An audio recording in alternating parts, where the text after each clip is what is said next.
என்னுடைய பயணங்கள் என்பது புரட்சி தலைவரால் முதலிலே அடியெடுத்து வைத்தேன். 2026 நெருங்கிற நேரம். இந்த நேரத்திலே நான் சிக்கிக் கொண்டிருக்கிறேன் என்பதுதான் இங்கே வந்திருக்கிற உங்களுக்கு நான் கோடிட்டு காட்ட விரும்புகிறேன். எந்த பதிலை சொன்னாலும் எப்போது போகும், எப்படி போகும் என்பதெல்லாம் உங்களுக்கு தெரியும். நான் தடுமாறாமல் ஒவ்வொரு வார்த்தையும் அளந்து பேச வேண்டி இருக்கிறது. சீமானை போல அள்ளிவிட முடியாது. ஏன்னு சொன்னால் அவர் எப்படி வேண்டுமானாலும் கருத்துக்களை சொல்ல, அவருடைய உணர்ச்சிகளை பொறுத்து கொண்டு அவர் எப்படி வேண்டுமானாலும் கருத்துக்களை சொல்லுவார். கேட்பதற்கு இளைஞர்கள் இருக்கிறார். அவர் கருத்துக்கள் அத்தனையும் ஈர்க்கக்கூடியவர்களாக இளைஞர் பட்டாளங்களிடத்தில் இருக்கிறார். எங்களை பொறுத்தவரையிலும் நிதானத்தோடு ஒரு இயக்கத்தில் இருக்க என்ற முறையில் வார்த்தைகளை உங்களிடத்தை அள்ளித்தர வேண்டிய சூழ்நிலைகள் எங்களுக்கு இருக்கிறது என்பதை நான் இந்த நேரத்திலே தெரிவித்துக் கொள்கிறேன். இன்றைக்கும் நான் தொண்டனாக இருக்கிறேன் என்பதை வலியுறுத்தி விரும்புகிறேன். ஏனென்று சொன்னால் நான் தலைவர் இல்லை, கருத்துக்கள் சொல்கிற ஒரு தொண்டனாக இருந்த இந்த இயக்கத்திலே நான் பணியாற்றி கொண்டிருக்கிறேன். ஏன்னு சொன்னால் அந்த தலைவருடைய ஒவ்வொரு கருத்துக்களையும் அவன் கூர்ந்து கவனிக்கின்ற போது பல்வேறு கருத்துக்கள் நாம் எண்ணி பார்க்க வேண்டும். இந்தியாவிலே எந்த மாநிலத்திலும் எந்த முதலமைச்சரும் பேச முடியாத 6 மொழிகளே பேசக்கூடிய ஆற்றல் மிக்க சக்தியாக இருந்தவர் புரட்சி தலைவர் அம்மா. பல பேர் அவரை சந்திக்கிற போது அவருடைய புரோனன்சியேஷன் என்று சொல்வார்களே, ஆங்கிலத்தில் உச்சரிப்பு என்பது நான் உலக வரலாற்றில் அவரை தவிர யாராலும் கண்டதில்லை என்ற வரலாற்றை படித்த தலைவி. நான் எதற்காக இதை சொல்கிறேன் சொன்னால், ஒரு தலைமை எப்படி இருக்க வேண்டுமோ அந்த தலைமைக்கு புரட்சி தலைவருக்கு பிறகு அவர் இருவரும் இந்த படைகளை சீரோடும் சிறப்போடும் எழுச்சியோடும் நடத்தினார்.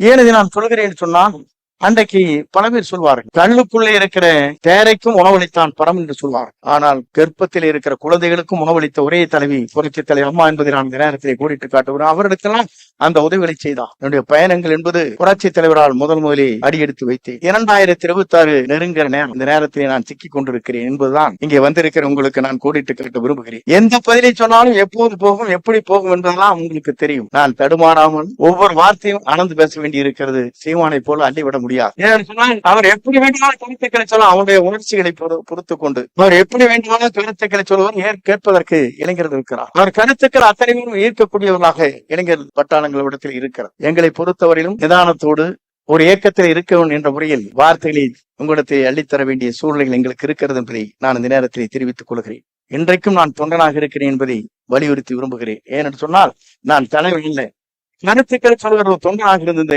இயக்கத்திலே நான் பணியாற்றி கொண்டிருக்கிறேன். ஏன்னு சொன்னால் அந்த தலைவருடைய ஒவ்வொரு கருத்துக்களையும் அவன் கூர்ந்து கவனிக்கின்ற போது பல்வேறு கருத்துக்கள் நாம் எண்ணி பார்க்க வேண்டும். இந்தியாவிலே எந்த மாநிலத்திலும் எந்த முதலமைச்சரும் பேச முடியாத 6 மொழிகளே பேசக்கூடிய ஆற்றல் மிக்க சக்தியாக இருந்தவர் புரட்சி தலைவர் அம்மா. பல பேர் அவரை சந்திக்கிற போது அவருடைய புரோனன்சியேஷன் என்று சொல்வார்களே, ஆங்கிலத்தில் உச்சரிப்பு என்பது நான் உலக வரலாற்றில் அவரை தவிர யாராலும் கண்டதில்லை என்ற வரலாற்றை படித்த தலைவி.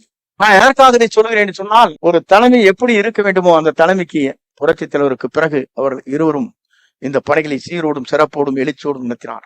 ஏன் இதை நான் சொல்கிறேன் சொன்னால், அன்றைக்கு பல பேர் சொல்வார்கள், கல்லுக்குள்ளே இருக்கிற தேரைக்கும் உணவளித்தான் பரம் என்று சொல்வார். ஆனால் கர்ப்பத்தில் இருக்கிற குழந்தைகளுக்கும் உணவளித்த ஒரே தலைவி புரட்சி தலைவர் அம்மா என்பதை நான் இந்த நேரத்திலே கோடிட்டு காட்டுகிறேன். அவரிடத்தெல்லாம் அந்த உதவிகளை செய்தார்.